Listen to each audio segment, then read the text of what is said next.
Assalamualaikum warahmatullahi wabarakatuh. Waalaikumsalam warahmatullahi wabarakatuh. Bismillahirrahmanirrahim. Alhamdulillahi rabbil alamin. Wassalatu wassalamu ala afdalil anbiya'i wal mursalin. Nabiyyina Muhammadin wa ala alihi wa ashabihi ajma'in. Yang kami hormati segenap pengurus Lembaga Amil Zakat Muhammadiyah PW Jawa Timur, Pak Haji Zainul Muslimin, ya. Dalam hal ini yang hadir adalah Mas Adit, serta bapak-bapak, ibu-ibu semuanya dari Lembaga Amil Zakat Muhammadiyah di seluruh Jawa Timur. Malam hari yang berbahagia ini kita bersyukur kepada Allah karena bisa dipertemukan di forum pengajian Zoomiyah. Walaupun kita tidak bersua secara fisik ya, tapi hati kita sebagai sesama beriman tetap ada keterpautan yang amat kuat. Kami pada malam hari ini tidak akan bicara tentang fikih kurban secara detail ya, sebagaimana yang tertuang di dalam kitab-kitab fikih, tapi khusus masuk ke dalam tema yang sudah diberikan oleh teman-teman Lazismu, yaitu ketahanan pangan tadi ya, saya lupa pasnya, terkait momen Idul Kurban. Hadirin, sebenarnya prinsip kita atau katakanlah mutu kita, fastabiqul khairat, itu memang benar-benar nyata. Saya kira di Indonesia, tidak tahu kalau di dunia ya, di Indonesia yang pertama kali memelopori mengalengkan daging kurban itu adalah Muhammadiyah. Ya. Memang syariat Islam itu mengizinkan kita untuk menyimpan daging kurban dalam waktu yang tidak terbatas, Tentu dalam hal ini adalah dalam kondisi tertentu. Informasi yang saya dapatkan dari Mas Adi tadi, bahwa Lazis Muhammadiyah Jawa Timur itu sudah mulai mengalengkan daging kurban pada tahun 2017 ya.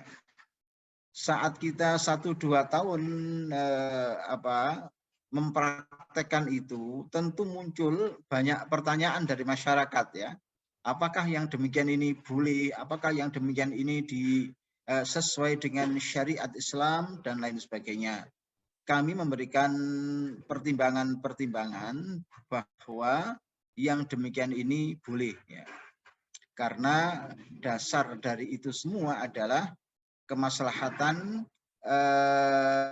umum manusia atau liriayati masalihin nasi jami'ah, yang itu merupakan adalah ruh syariah.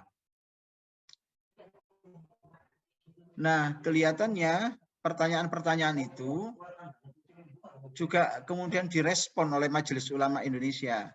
Pada tahun 2019, Majelis Ulama Indonesia secara khusus itu mengeluarkan satu fatwa, yaitu fatwa nomor 39 tahun 2019, yang isinya adalah mengalengkan daging yang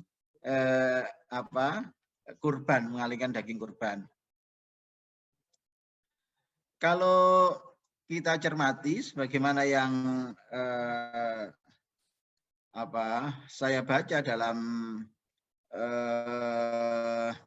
fatwa Majelis Ulama Indonesia Pusat, ya akhirnya samalah mengikuti atau sesuai dengan yang telah kita putuskan bahwa pada prinsipnya daging hewan kurban itu sunnah untuk didistribusikan alal fauri. Alal fauri itu maksudnya adalah segera setelah hewan itu disembelih. Ya.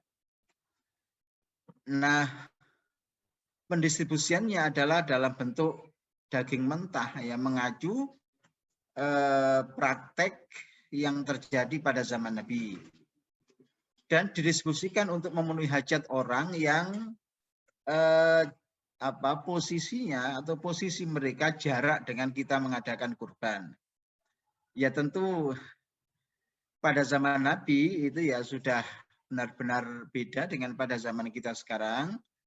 Kalau pada zaman Nabi ya kurban orang itu disembelih oleh orangnya dan diadakan di rumah masing-masing, belum koordinir seperti sekarang ini oleh sebuah panitia yang kemudian menangani kurban semua orang yang menjadi jamaah sebuah masjid misalnya, ya, dan lain sebagainya.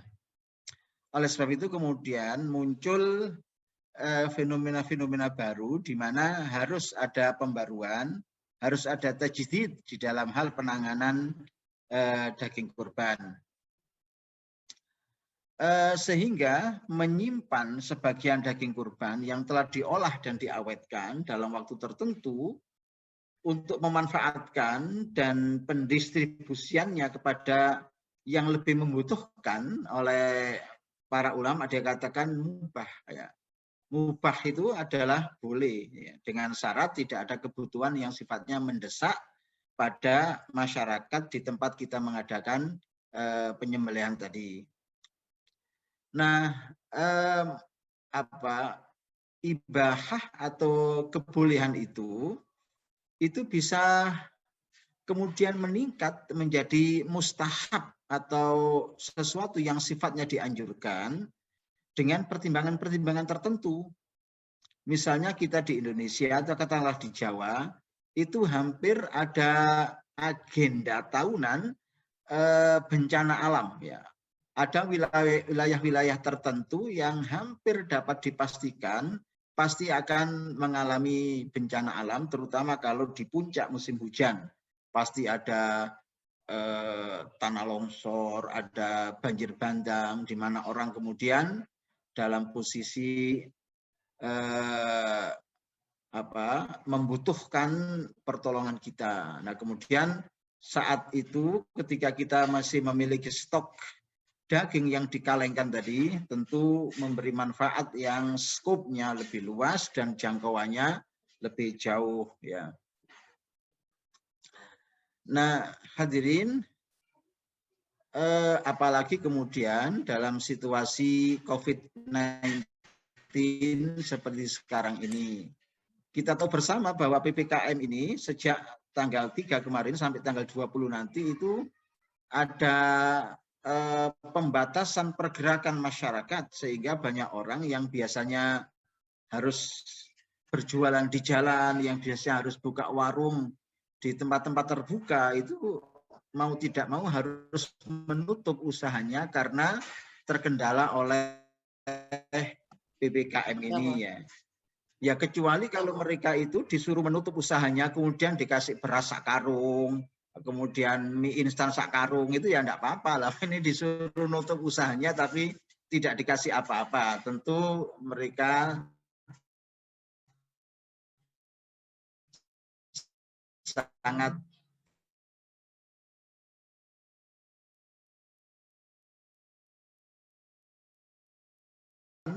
maka daging kurban tadi itu malah mustahab dianjurkan untuk dikalengkan walaupun tidak semuanya ya. Para ulama ketika membagi peruntukan daging kurban itu ke dalam 3 kelompok ya, satu untuk fuqara wal masakin, satu untuk mereka yang berkurban dan hadiah, dan untuk mereka yang berkurban, dan yang ketiga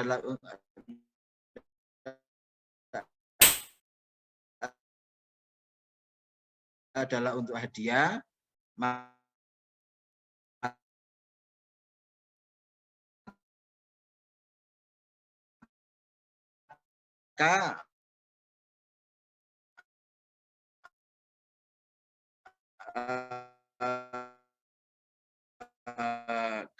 betapa bahwa daging yang dikalengkan ini memberi manfaat yang luar biasa, terutama saat masyarakat ditimpa bencana dan saat masyarakat benar-benar dalam posisi memerlukan bantuan kita. Coba seandainya daging itu sudah habis dimakan pada saat hari-hari Idul Adha, atau kemudian diawetkan dengan cara-cara yang tidak mutakhir seperti pengalengan itu, tentu manfaatnya tidak akan bisa dirasakan seperti yang dilakukan oleh Lazis Muhammadiyah. Jadi pengelolaan dengan cara diolah dan diawetkan seperti dikalengkan atau diolah dalam bentuk kornet, rendang dan sejenisnya itu dianjurkan dalam kondisi seperti ini dan didiskusikan kepada atau di daerah-daerah yang di luar lokasi penyembelihan, apalagi dalam masyarakat kota yang seperti kita alami. Justru yang ada di kota ini kebanyakan bukan gitu ya, beda dengan yang di desa sana.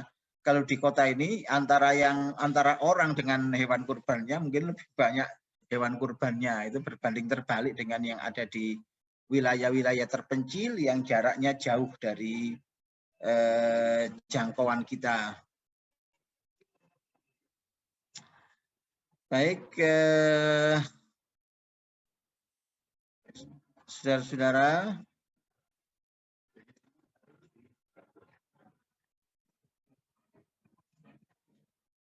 kalau kita mengacu kepada surat edaran mutakhir yang dikeluarkan oleh pimpinan pusat Muhammadiyah, memang membantu orang yang sekarang ini terdampak langsung oleh pandemi COVID-19 itu lebih diutamakan ya, karena mereka mengalami kesulitan dan tidak mampu memenuhi kebutuhan hidupnya yang pokok. Itu lebih diutamakan daripada melaksanakan kurban yang semuanya didasarkan pada nilai-nilai dasar atau asas-asas syariah. Paling tidak apa yang kita sebut sebagai falsafah al-ma'un. Namun demikian, ketika seseorang memiliki dua kemampuan itu, ya tentu lebih dianjurkan lagi. Di samping ia tetap menyembelih kurbannya, juga memberikan bantuan-bantuan kepada mereka yang terdampak secara langsung oleh COVID-19 tadi. Tentu karena bantuannya itu adalah sifatnya untuk menopang kebutuhan pokok mereka, maka dalam bentuk bahan-bahan kebutuhan pokok atau yang sering kita sebut sebagai sembako. Nah, sebenarnya ketika seseorang berkurban ya dalam situasi pandemi seperti sekarang ini, kemudian kurbannya itu ia relakan untuk dikalengkan di bawah koordinasi Lazis Muhammadiyah, itu sudah melakukan dua hal tadi. Pertama, dia sudah menyembelih kurban, dan kedua, dia sudah menolong secara langsung mereka yang terdampak oleh pandemi COVID-19 tadi, karena mereka akan memperoleh manfaat yang sifatnya jangka panjang dari program pengalengan daging kurban yang dilaksanakan oleh Lazis Muhammadiyah. Kita tahu bahwa asas-asas syariah itu didasarkan pada nilai-nilai yang menjunjung tinggi kemanusiaan. Dalam fikih disebut adanya maqasidut tasyri'. Ada 5 hal yang menjadi tujuan dari disyariatkannya ajaran Islam kepada umat manusia, yang oleh para ulama dikatakan sebagai hifdzuddin secara berurutan, kemudian hifdzun nafas, hifdzul aql, hifdzun nasl, dan hifdzul mal. Ada 5, ada yang disebut maqasidut tasyri' atau landasan filosofis dari disyariatkannya ajaran Islam itu ada 5 tadi. Pertama, dalam rangka menjaga agama atau hifdzuddin. Karena manusia itu pada dasarnya punya kecenderungan untuk beragama.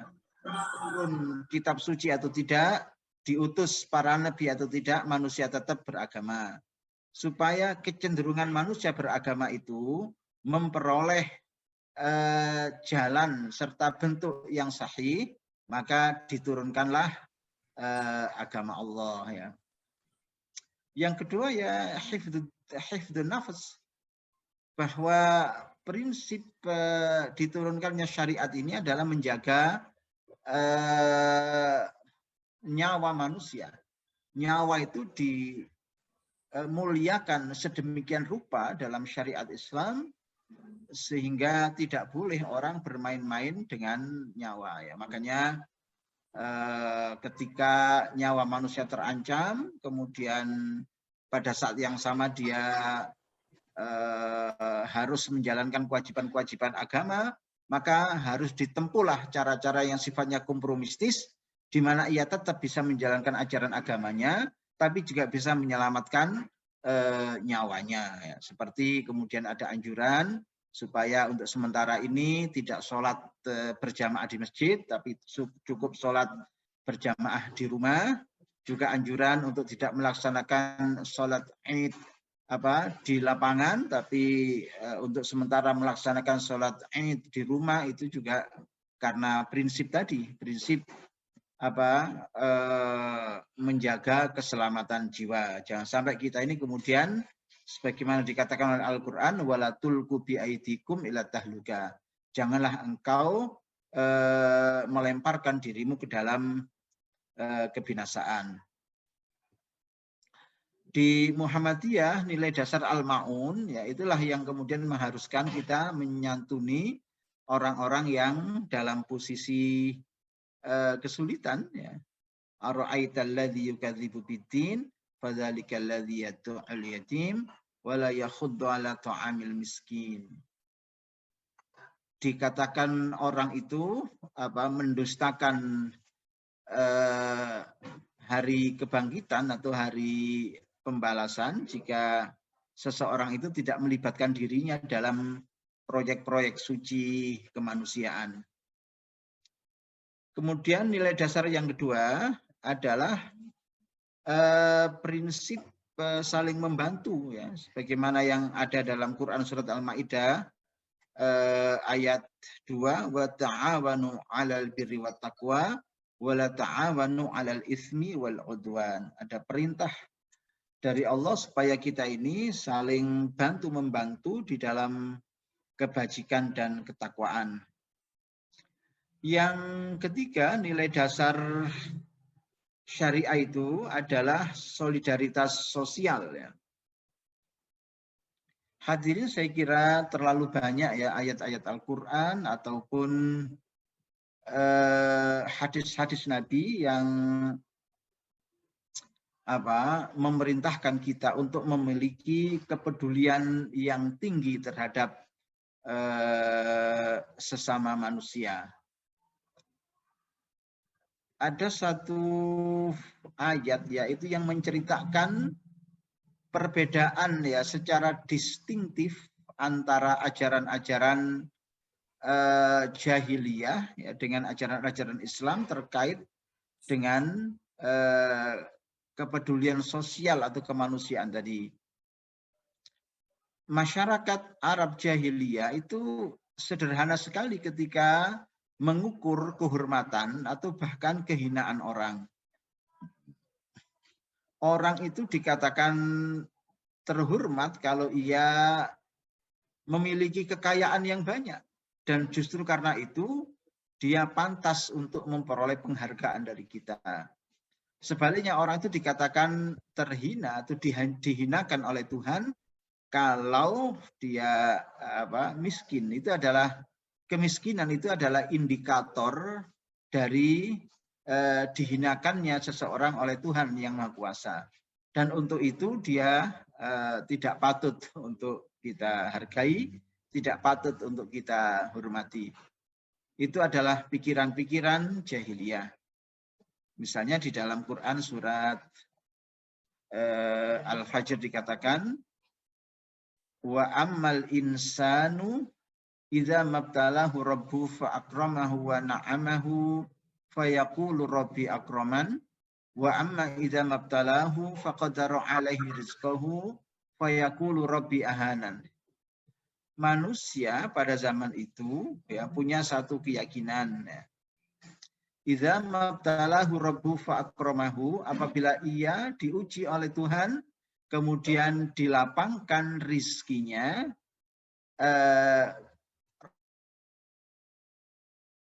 aku telah memuliakan aku.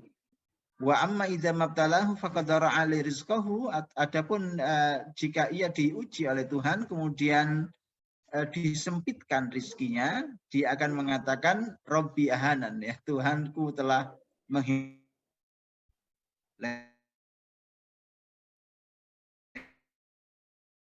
Ini yang kemudian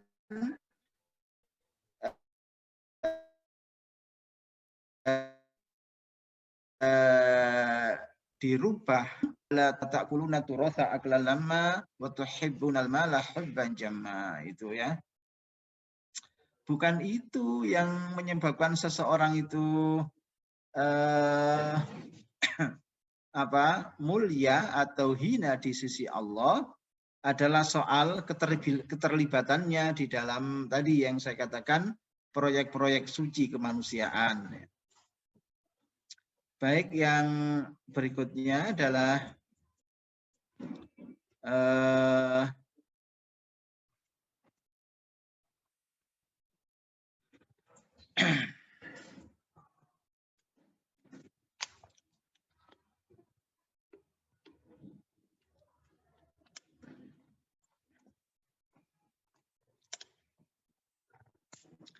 kalau kita bicara pendekatan yang dipakai dalam majelis tarjih, kan ada pendekatan bayani, ada pendekatan burhani, ada juga pendekatan irfani. Itu bukan metode, yaitu pendekatan. Pendekatan bayani adalah pendekatan yang berbasis pada teks. Ilmu bahasa itu keniscayaan di dalam pendekatan burhani. Kita tidak bisa memahami teks agama, baik itu Al-Quran ataupun Al-Hadis, kalau kita tidak memiliki pengetahuan yang cukup tentang fiqhul lughah atau ilmu tentang bahasa Arab. Nah, itu namanya pendekatan bayani. Adapun pendekatan burhani itu adalah memanfaatkan perkembangan ilmu mutakhir, ya, perkembangan mutakhir ilmu pengetahuan untuk membantu kita bisa memahami teks-teks suci keagamaan tadi. Misalnya dengan antropologi, dengan sosiologi, atau bahkan dengan ilmu-ilmu yang lainnya. Nah, ini kita bicara tentang pendekatan irfani, ya. Berdasarkan pendekatan irfani dalam pemahaman dan pelaksanaan agama yang menuntut penajaman kepekaan nurani untuk menyadari, ya, manakah amalan-amalan yang harus didahulukan, ya, dalam konteks tertentu. Karena dalam konteks tertentu ada satu kaidah yang dipegangi oleh para ulama bahwa al-ahammu muqaddamun alal muhim, ya, bahwa yang lebih penting itu harus didulukan daripada yang penting, ya. Jadi persoalan tadi, apakah dalam situasi tertentu kita ini harus sumbangkan uangnya untuk mereka yang benar-benar terdesak posisinya oleh situasi pandemi ini, ataukah saya pakai beli hewan kurban kemudian disembelih, ya. Itu ada nurani kita yang akan bicara. Nah, kemudian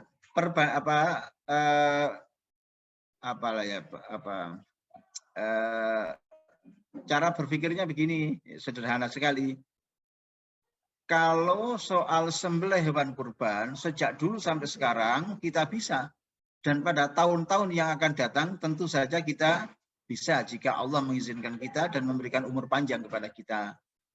Tapi kemudian membantu mereka yang terdesak oleh pandemi COVID-19 ini kan ya belum tentu ada lagi tahun yang akan datang, karena Allah misalnya segera, ya tentu kita berdoa kepada Allah mudah-mudahan COVID-19 ini segera dicabut dan disirnakan dari permukaan bumi keseluruhannya.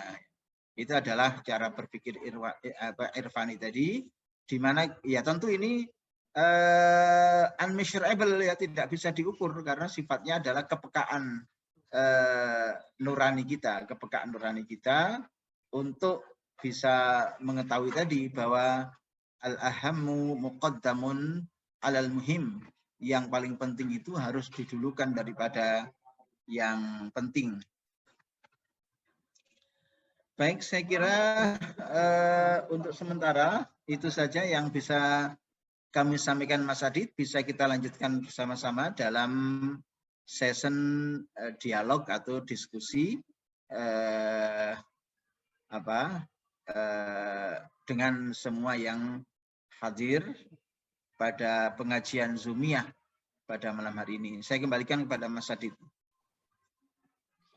Baik, terima kasih Ustadz Samsudin yang telah memberikan paparan awal untuk kajian online kita pada malam hari ini.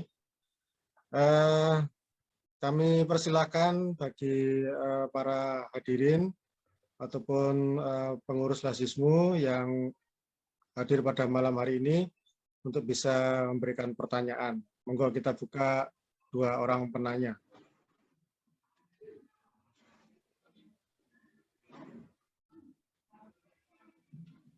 Monggo dari Ngawi, dari Magetan.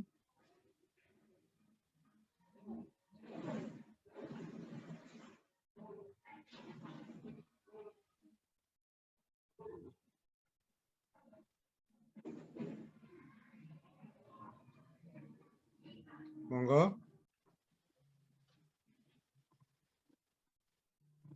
Pak Sugiran, monggo Pak Sugiran.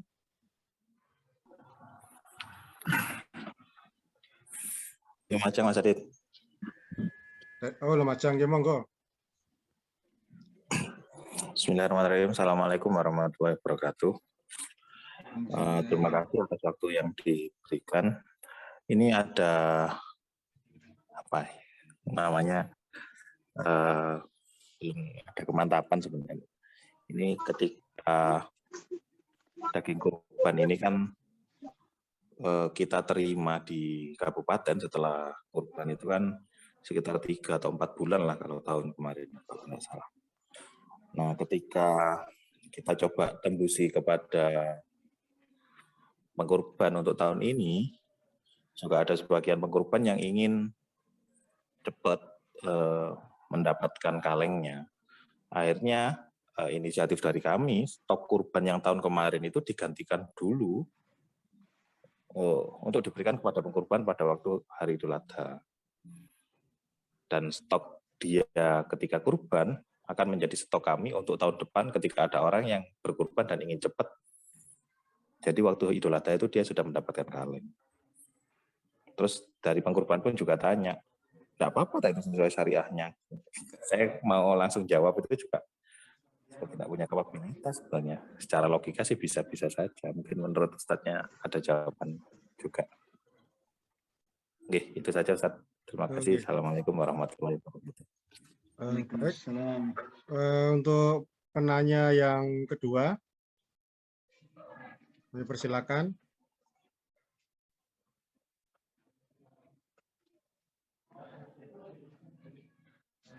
Assalamualaikum warahmatullahi wabarakatuh. Waalaikumsalam warahmatullahi wabarakatuh. Oke, sebenarnya prinsipnya sama dengan yang ditanyakan Lumajang tadi. Cuman kalau kita nggak punya stok, apakah tapi perlu prinsip syariahnya tadi ya. Apakah mungkin wilayah juga menyiapkan, karena kalau terlalu lama juga orang akan terus bertanya dan kita tidak bisa memberikan kepastian kapan rendangmu itu didapatkan. Mungkin itu. Terima kasih. Assalamualaikum warahmatullahi wabarakatuh.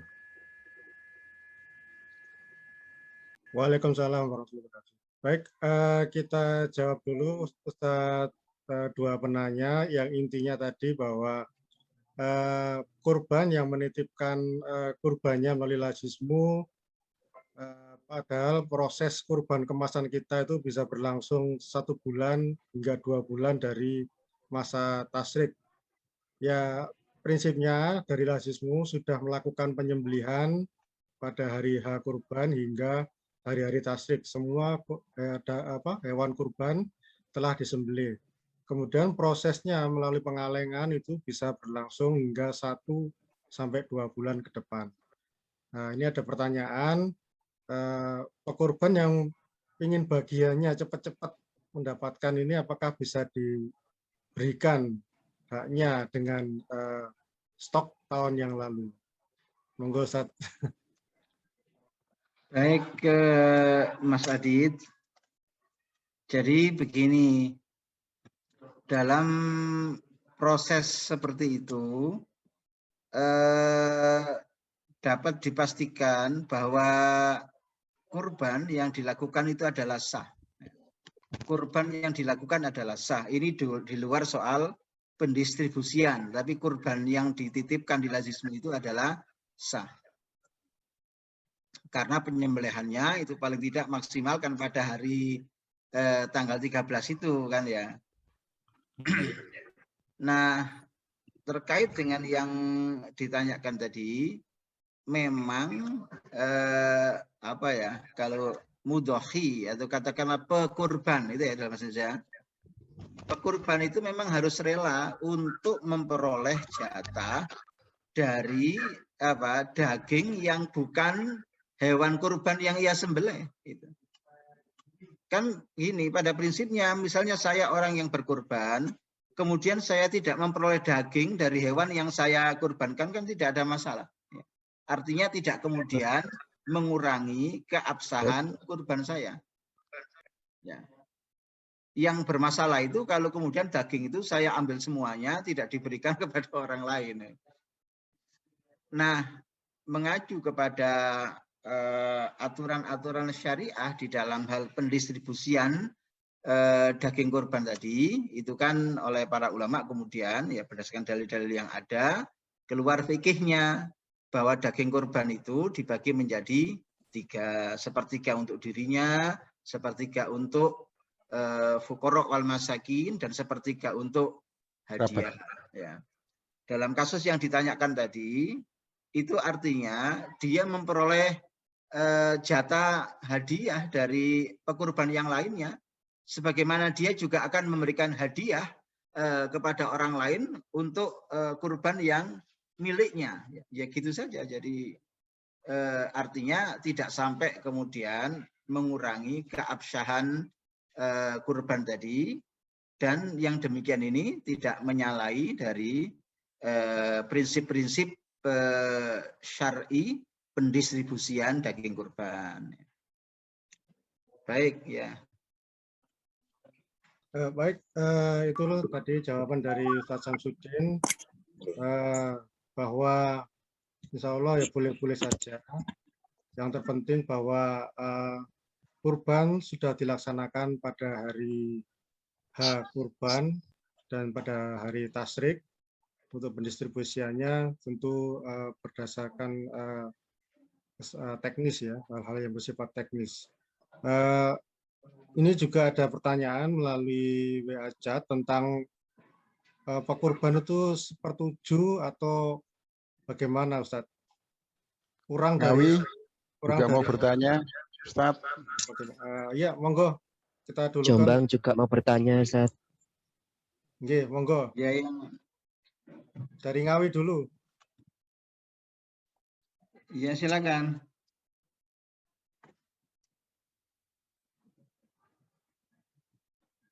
Ya, terima kasih. Assalamualaikum warahmatullahi wabarakatuh. Waalaikumsalam. Ya. Saya Arif Rahman.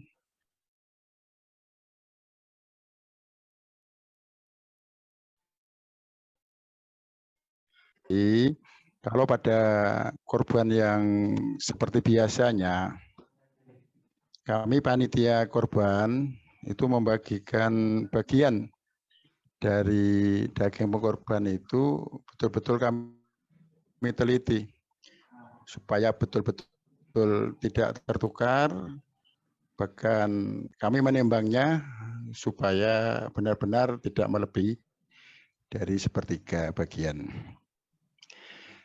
Kalau yang ini korbanmu kuatkan ketahanan pangan dari Lasismo. Kalau saya ikut, ini saya pribadi karena berdasarkan yang seperti biasanya itu malah tidak mengambilnya sama sekali supaya tidak tertukar dengan daging yang lain. Ini kalau saya secara pribadi, tapi bagi umat ini bagaimana? Kalau tadi dikatakan tidak masalah, barangkali bisa disampaikan dalilnya, atau mungkin di HPT kita sudah diputuskan atau bagaimana, sehingga ketika kami menyampaikan kepada umat itu yakin gitu. Jadi tidak hanya kita menyampaikan, oh boleh saja ini, boleh. Kami meyakini kalau kurbannya sah, tapi persoalan mendapat daging yang tertukar tadi. Makanya ada beberapa di antara kami yang justru tidak mengambil, mendapat satu saja, satu kaleng saja itu dari hadiah dari teman yang lain. Tapi kalau sampai mendapatkan hadiah sepertiga dari daging orang lain, ini yang kami masih perlu penguatan dari Ustadz. Mengatakan Ustadz, terima kasih.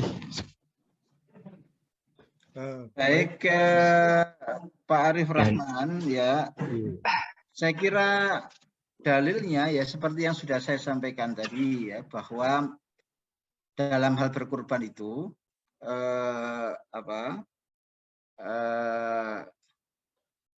daging yang diperoleh dari daging kurban itu kan dibagi menjadi 3 tadi.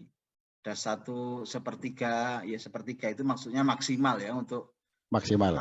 Kalaupun dia tidak ngambil ya tambah baik. Gitu. Malah bagus, tidak ada masalah. Misalnya sepertiga untuk yang berkurban, sepertiga untuk fakir miskin, dan sepertiga bisa dihadiahkan kepada siapa saja. Bahkan dalam yang pernah kami tulis di majalah Matan, hatta diberikan tetangganya yang non muslim pun itu boleh. Betul. Karena sahabat-sahabat Nabi dalam hal ini adalah Abdullah bin Amr bin As itu malah selalu berpesan kepada anaknya supaya tetangganya yang non muslim itu juga memperoleh pembagian dari daging kurban yang disembelih oleh keluarganya. Ini yang diambil dari yang sepertiga untuk hadiah tadi itu. Nah, misalnya soal tertukar daging, ya tidak ada masalah. Betul, tidak masalah. Artinya ya di mana masalahnya? Ya di gini loh. Misalnya ya saya karena saya hari ini daging yang milik saya itu belum siap, akhirnya saya memperoleh bagian daging yang bukan dari hewan yang saya sembelih. Lah ini daging apa? Ya daging hadiah dari tempat lain, dari orang lain. Tapi banyaknya kan terlalu banyak, Pak. Kalau hadiah itu maksudnya. Ya. Lah iya, hadiah kan bisa sepertiga. Hadiah kan sepertiga itu kan bisa saja dari yang dari sana kan, dari sekian banyak hadiah dari sana, hadiah dari sana, hadiah dari sana. Sebagaimana ia juga menghadiahkan seluruh bagiannya, karena memang saat dia ingin memperoleh itu barangnya belum ready kan gitu. Ya dia ikhlaskan seluruh bagiannya nanti dihadiahkan kepada orang dan kemudian ia memperoleh hadiah dari orang. Ya dalam hal ini kemudian ada proses saling memberi hadiah. Dan yang demikian ini kan. Jadi Pak Samsudin, berarti yang kita terima itu bukan bagian kita, hadiah saja sebutannya gitu ya, Ustadz ya. Hadiah. Bentuknya sama-sama daging. Iya, tapi bukan bagian pengorban yang sepertiga kita terima itu. Ya, Jadi dia sudah niat bahwa bagiannya akan dihadiahkan ke orang. Orang lain semua. Kemudian yang sepertiga yang dia terima adalah hadiah dari teman-teman. Nah, mungkin itu Ustadz ya. Iya. Baik, Terima perlu kasih. kami tambahkan Bapak, untuk pekurban itu memang mendapatkan hak hasil jadi dari proses pengemasan ini sebanyak sepertiga, itu kami sediakan. Tapi mungkin waktunya itu kami serahkan 1 bulan hingga 2 bulan setelah hari tasyrik selesai, karena proses di pabrik atau pengalengan itu yang membutuhkan waktu. Nah, itu yang perlu dipahami bahwa Ya. pekurban itu mendapatkan haknya sepertiga dari lazismu. Nah, itu Tapi mohon maaf, disampaikan. kalau dari penjelasan Ustadz tadi sebenarnya itu hadiah, Pak. Hadiah dari pengorban-pengorban yang lain. Bunda, Daripada ini kita gini. penjelasannya Mas Adit itu, kalau yang Iya. berkorban itu bersabar 1 sampai 2 bulan, dia akan memperoleh dagingnya sendiri. Kalau dia bersabar sampai yang daging yang dikemas miliknya itu sudah selesai, ya tentu dia dapat dagingnya sendiri. Tapi kalau tidak sabar, gitu ya dikasih stok lama. Stok lama, yang kemarin. Kalau tidak sabar. Iya, ya. Iya. Tapi pada prinsipnya tidak ada persoalan di situ. Tidak ada persoalan. Ya. Selama memang itu hadiah lah. Mengambil hak hadiah dari pengorban. Ya, dan yang berkorban di sana kan sudah mengikhlaskan hatinya. Mengikhlaskan, sama-sama memberi hadiah. Ya. Baik, Ustadz, mungkin ada pertanyaan lagi tentang terkait korban 1 ekor sapi itu dari Jombang, kurang dari 1 orang, kurang dari 7 orang atau lebih dari 7 orang tentang kurban patungan itu tadi, Ustadz, monggo. Baik, ini memang sudah berkali-kali ya dibahas. Kami sendiri pernah nulis juga di Matan. Di fikih kesehariannya Ustadz Mu'amal juga sudah dibahas. Di soal jawab agama itu juga malah lebih dari 1 kali dibahas ya. Intinya bahwa antara berkurban yang dalam fikih disebut dengan udhiyah, yaitu itu beda dengan hadyu.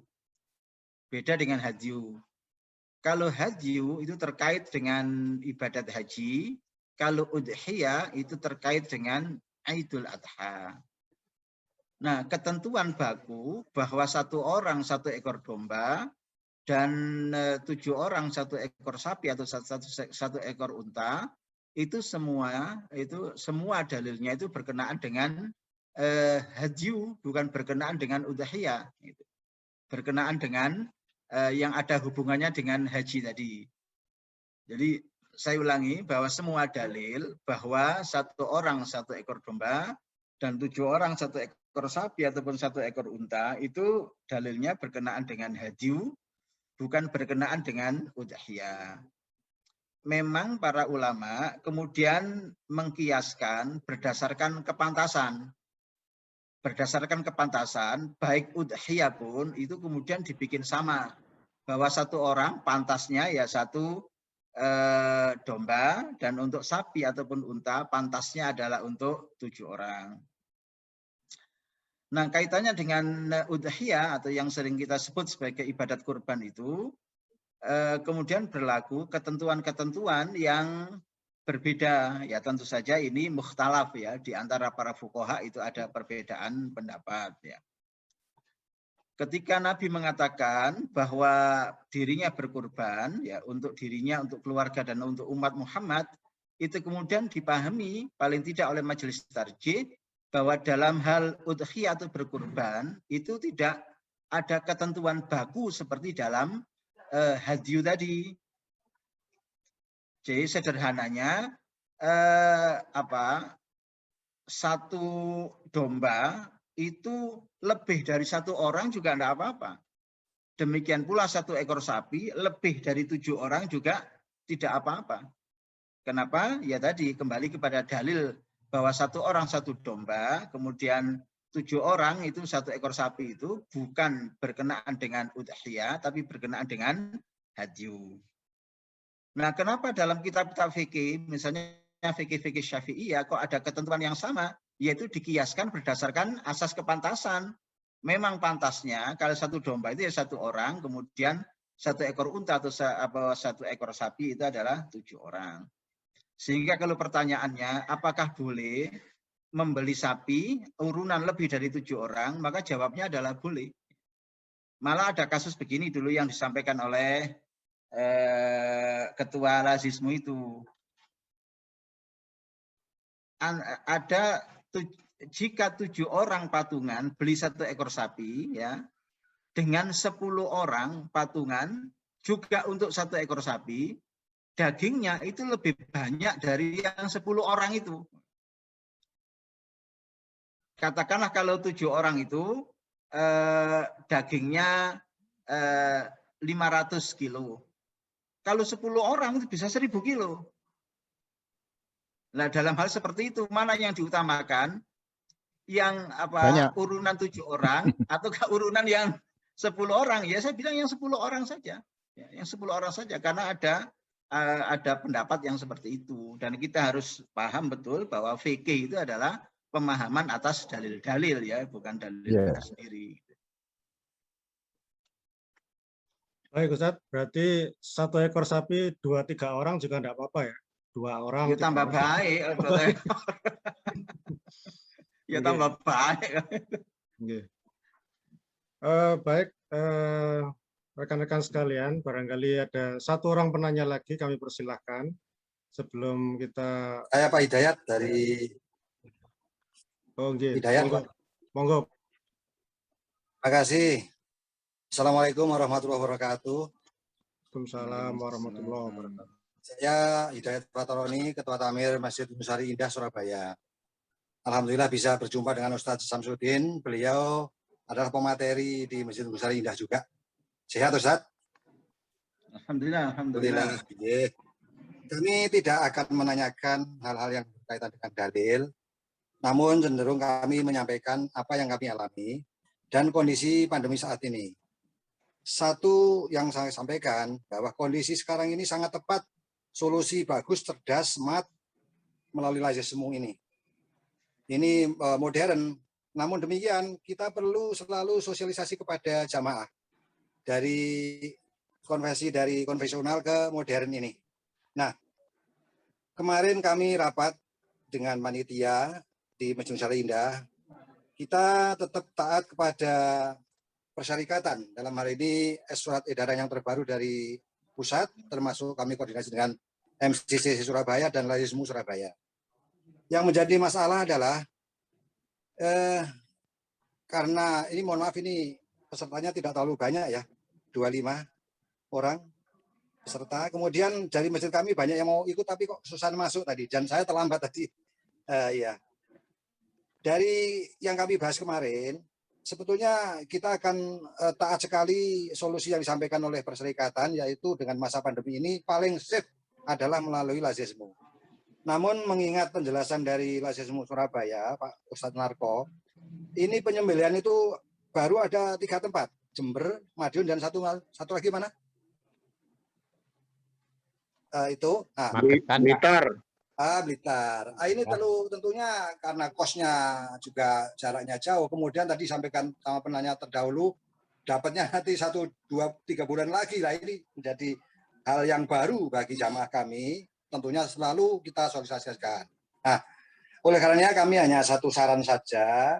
Bagaimana kalau next ke depan itu untuk Surabaya, ini ada tempat termasuk bikin rendangmu dan sejenisnya itu, sehingga bisa mengakomodir saudara-saudara kita yang ada di Surabaya ini. Saya kira demikian. Terima kasih atas perhatiannya. Wassalamualaikum warahmatullahi wabarakatuh.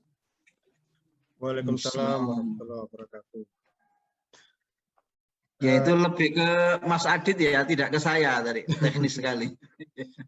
Iya Bapak, insya Allah pertanyaan-pertanyaan itu kami tampung dan kami nanti ada penjelasan dari Pak Imam Fauzi selaku penanggung jawab dari program kurban ini. Insya Allah kami akan bersilaturahim Bapak ke Masjid Gunung Sari Indah. Mungkin nanti akan kami hubungi panjenengan untuk bisa bersilaturahim dan menjelaskan secara lebih detail.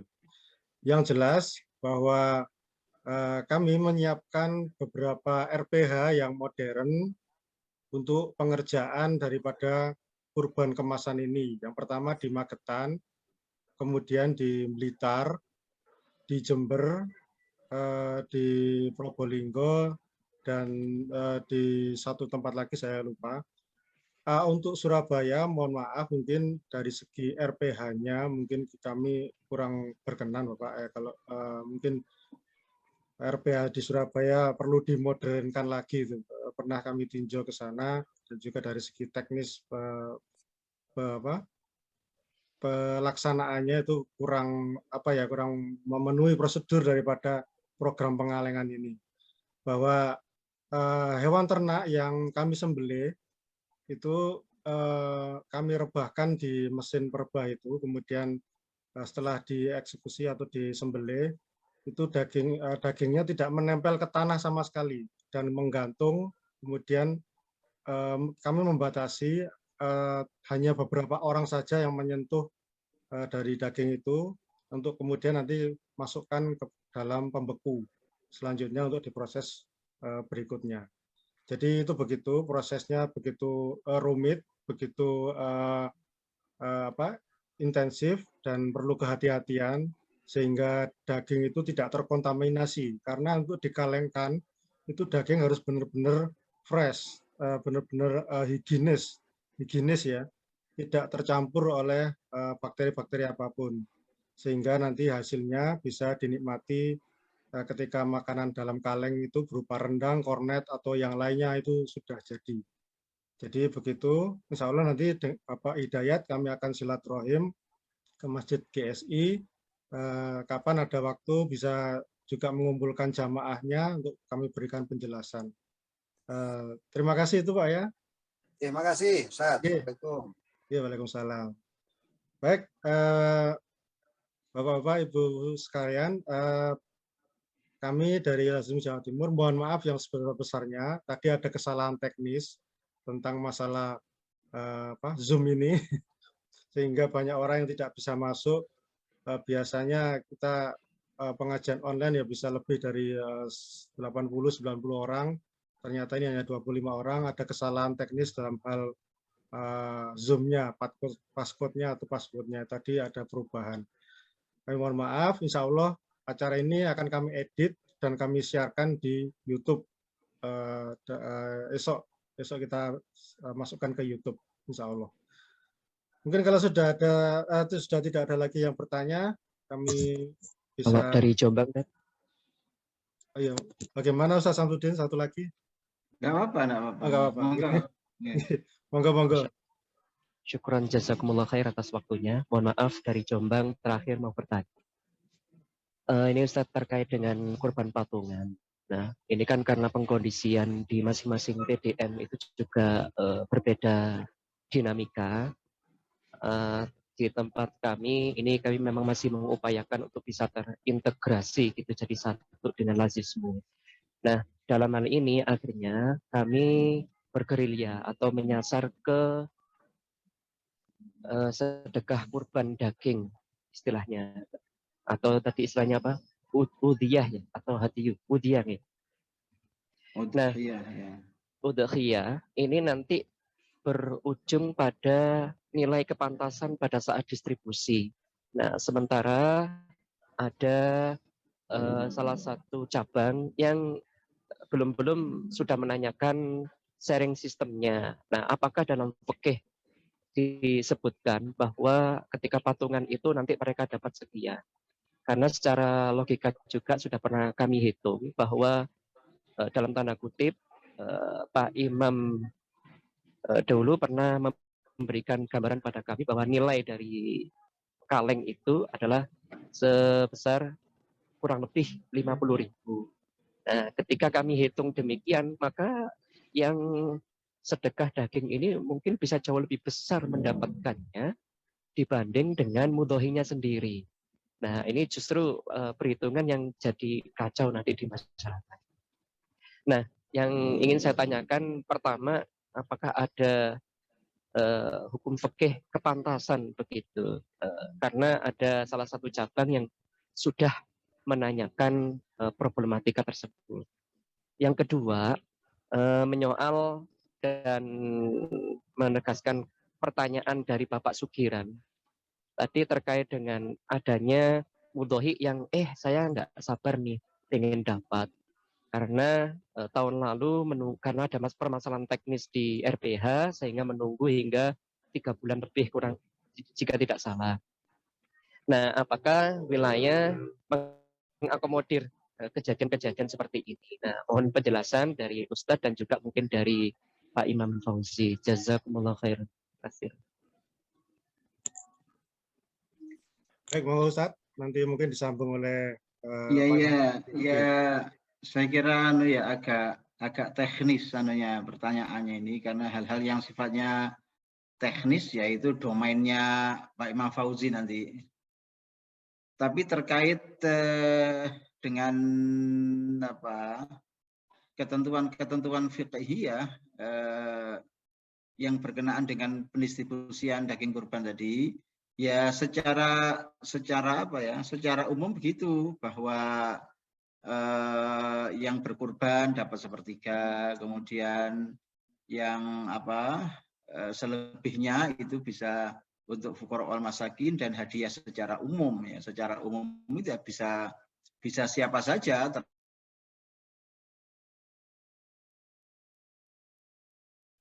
Nah, tapi yang demikian ini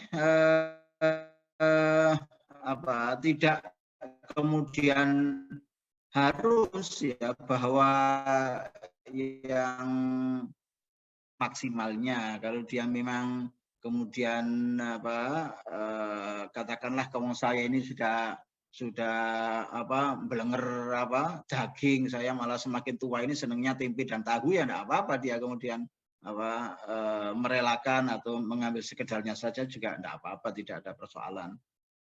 Demikian pula untuk hadiah itu ya maksimal. Kalau kemudian dia tidak mau tidak habis yang 1/3 itu ya kemudian yang paling banyak itu bisa fokuskan ke fuqara wal masakin, terutama kalau sudah coba kemarin itu ya saya kira belum ada satu lembaga yang siap seperti kita. Begitu ada bencana alam kita langsung kemudian ngedrop, itu luar biasa. Orang sudah tidak sudah tidak ribut dengan urusan dapur, dia cukup bikin nasi dan tinggal menumpahkan rendang saja sudah selesai, dan itu luar biasa. Itu luar biasa. Nah, ini saya kira hal-hal yang demikian ini memang perlu perlu kearifan untuk menyikapinya, dan saya kira lazismu juga harus memperhatikan itu ya. Misalnya yang disembelih di Jombang itu jangan lupa di Jombang itu juga orang-orang itu butuh memberi hadiah, juga banyak fuqara wal masakin yang ada di situ, juga harus kembali ke sana. Bahwa kemudian ada sebagian yang diperuntukkan untuk di tempat-tempat tertentu yang itu jauh dari tempat orang yang berkurban tadi, ya, tapi jangan melupakan fuqara wal masakin yang ada di rumahnya orang yang berkurban itu ya masih banyak di kanan kirinya yang juga perlu untuk memperoleh kegembiraan dari kita. Itu karena kalau itu dilalaikan ya saya khawatir nanti tahun depannya lagi orang tidak semangat nanti naruh kurbannya di lazis nanti gitu. Ya, gitu aja ya saya kira. Oke, terima kasih Ustaz Samsudin. Berikutnya mungkin Pak Imam Fauzi sedikit memberikan informasi tentang kurban bersama lazismu ini secara teknis singkat. Apa masih ada buka pertanyaan Pak ya? Sebentar Pak, dari mana Pak? Saya Restu Winarko dari kebetulan Ketua Panitia Idul Kurban di Masjid Gunung Sari Indah Ustaz. Sebentar Pak, ada penjelasan dulu dari Pak Imam Fauzi, nanti berikutnya akan kami persilakan. Oke. Monggo Pak Imam Fauzi. Ya, terima kasih Pak Dit. Assalamualaikum warahmatullahi wabarakatuh. Waalaikumsalam. Mengingat semakin dekatnya hari pelaksanaan penyembelihan hewan kurban yang akan kita kemas, saya berharap ke teman-teman Lasismu daerah segera mengupdate kesehariannya ya di Mbak Vira atau Mbak Ratri, melaporkan perolehannya hari demi hari setiap jam 3. Sekarang kita mundurkan ya, bukan jam 3 lagi tapi jam 6 sore penerimaan update hariannya itu seluruh Indonesia juga. Mengenai logo, kami mundurkan yang biasanya H-10 kita tambahin jadi H-5 untuk logo institusi yang di atas 50 juta itu. Segera distorkan ke kami, bisa japri ke saya atau ke Mbak Ratri, nantinya segera kita siapkan desainnya. Karena desain-desain itu kita butuh approval dari pabrik supaya tidak ada kesalahan, nanti ada pemantauan BPOM RI juga terkait izin edar, sama ketentuan warna, sama yang sudah ditentukan oleh pihak pabrik dan BPOM RI. Mengenai untuk menggenjot perolehan teman-teman, sebagai informasi saja kita sudah sampai malam ini sudah sampai 4 miliar lah kurang lebih perolehan kita. Insya Allah nanti dalam waktu dekat mungkin semakin lebih kencang, semakin deras, karena kemarin saya sudah minta update-nya ke teman-teman di daerah maupun di wilayah lain untuk segera melaporkan update hariannya. Mungkin dari saya itu aja Pak Adit. Penegasan untuk percepatan laporan. Barangkali ada yang ditanyakan. Tadi terkait Mas Roni tanya apa ya terakhir itu? Saya agak lupa. Mungkin bisa dikontak lebih lanjut aja. Satu lagi dari Pak siapa tadi? Nanti bisa jawabannya sama saya. Ya. Terakhir dari Bapak siapa tadi yang mau bertanya, atau kalau tidak ya kami akhiri. Mungkin untuk Masjid Gunung Sari, Pak. Iya. Mungkin untuk Masjid Gunung Sari kami akan silaturahim Pak, kalau boleh diperkenankan nanti ke masjid. Atau ada sedikit yang perlu ditanyakan Pak? Monggo. Ya, saya dari Restu, Pak. Kebetulan saya ketua panitia untuk Idul Kurban tahun ini di Masjid Gunung Sari Indah. Nggih. Kemarin memang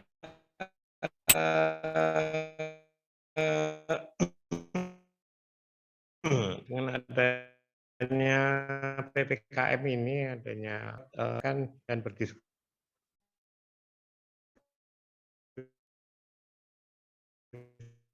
dengan Ustadz. Nah, cuman gini, kenyataan di lapangan yang saya lihat itu biasanya, mungkin ini karena kebiasaan saja sih. Para pengkorban ini kan biasanya pengen dapat daging ya Ustadz ya. Nah, sementara kalau saya lihat sisa daging itu yang kita bagikan ke istilahnya dalam tanda kutip kaum du'afa itu terkadang malah tidak kurang maksimal. Artinya begini. Kalau dilihat kaum du'afa, tapi biasanya yang datang itu saya lihat sepeda motornya bagus-bagus, kemudian handphonenya juga lumayan bagus-bagus. Nah ini artinya sebetulnya kan tidak tepat sasaran. Nah, dengan adanya Lasismu itu tadi salah satu aplikasinya kan bisa dipakai kalau ada bencana alam dan sebagainya. Itu kan mungkin lebih bermanfaat sebetulnya. Cuman di satu sisi yang itu tadi saya bilang, para pengkorban itu biasanya lebih suka kalau terima daging dan hari itu juga gitu loh. Sementara kalau Lasismu kan baru 2 bulan ya, baru terima gitu. Nah, apa kira-kira dengan mengakomodasi dua kondisi tersebut, memungkinkan enggak kalau misalnya nantinya itu kalau sapi kita serahkan ke Lasismu ya, pada saat pemotongan itu untuk jatah pengkorban ya itu diambil dalam bentuk daging. Nah, sisanya itu diserahkan ke Lasismu untuk diolah menjadi rendangmu tadi. Ini mungkin secara teknis agak ribet, tapi artinya satu sisi bisa mengakomodir keinginan dari para pengkorban untuk bisa dapat dagingnya pada saat itu. Di sisi lain daging yang sisanya, artinya yang setelah diserahkan ke pengkorban itu lebih maksimal penggunaannya kalau diserahkan ke Lasismu. Seperti itu kira-kira masukan saya. Terima kasih. Assalamualaikum warahmatullahi wabarakatuh. Waalaikumsalam warahmatullahi wabarakatuh. Mungkin Ustadz ini dari sisi teknis ya Ustadz ya. Iya, teknis sekali. Iya. Nanti kita akan silaturahim ke jamaah Masjid Gunung Sari Indah. Yang jelas untuk proses seperti itu mungkin kami masih kesulitan untuk mewujudkannya, Pak. Masalahnya RPH kami dengan kota Surabaya itu jaraknya jauh banget. Magetan, Blitar, Jember, Probolinggo itu sangat jauh sekali dan tidak memungkinkan kita mengirimkan bagian. Tetap nanti pengkorban tetap mendapatkan haknya yang 33% tadi yang untuk pengkorban dalam bentuk rendang dan kornet. Oleh karena itu ya jika ingin mengikuti program Lasismu ya seperti itu. Namun untuk langkah-langkah yang bersifat tadi kompromistis tadi ya mungkin perlu kami pertimbangkan untuk yang lain waktu Pak ya. Untuk saat ini kami tidak bisa mewujudkannya. Tidak tahu mungkin tahun depan atau tahun berikutnya ada langkah-langkah yang revolusioner lagi ya. Jadi yang jelas untuk program kurbanmu, rendangmu dan kornetmu ini kita RPH-nya dan juga pemrosesannya tidak di kota Surabaya, tapi jauh sekali dari kota Surabaya, di mana kami mendekati para peternak sapi pilihan yang bisa kami peroleh dengan mudah, disembelih dengan peralatan yang higienis dan modern di RPH-RPH yang sudah ada. Begitu ya Bapak, dari Takmir Masjid Gunung Sari Indah, insya Allah kami akan silaturahim nanti. Terima kasih Ustadz Samsudin. Ada satu. Ngawi bisa berbagi Pak, satu aja Pak. Nanti Pak. Ini sudah malam mungkin bisa. Oh iya ya. Ya kalau dari segi fikih saya kira sudah cukup Pak. Kalau teknis nanti bisa menghubungi saya, menghubungi PIC Kurban dari Lasismu Jawa Timur. Terima kasih Ustaz Samsudin. Ini Pak. Okay. Yang sudah terlanjur beli sapi, ini bagaimana? Gitu loh maksudnya. Teknis Pak. Oh teknis. Teknis ya. Okay. Apa setor sapinya atau bagaimana gitu? Ya, teknis Pak. Nanti Ngawi. Oke. Siap. Oke. Terima kasih Ustaz Samsudin atas kesediaannya. Jangan kapok-kapok dan mohon maaf. Insya Allah. Ya, insya Allah kita bersua lagi dalam kesempatan yang lain dan kajiannya mungkin tiap bulan. Insya Allah. Ya. Terima kasih. Kita ucapkan apresiasi pada Ustaz Samsudin dan mari kita akhiri acara ini dengan bacaan alhamdulillah. Alhamdulillahirabbil alamin. Doa kafaratul majlis. Subhanakallahumma wa bihamdika asyhadu an la ilaha illa anta astaghfiruka wa atubu ilaik. Kami dari Lasismu Jawa Timur menyampaikan terima kasih atas kehadiran panjenengan semua. Insyaallah kita berjumpa lagi dan assalamualaikum warahmatullahi wabarakatuh. Assalamualaikum.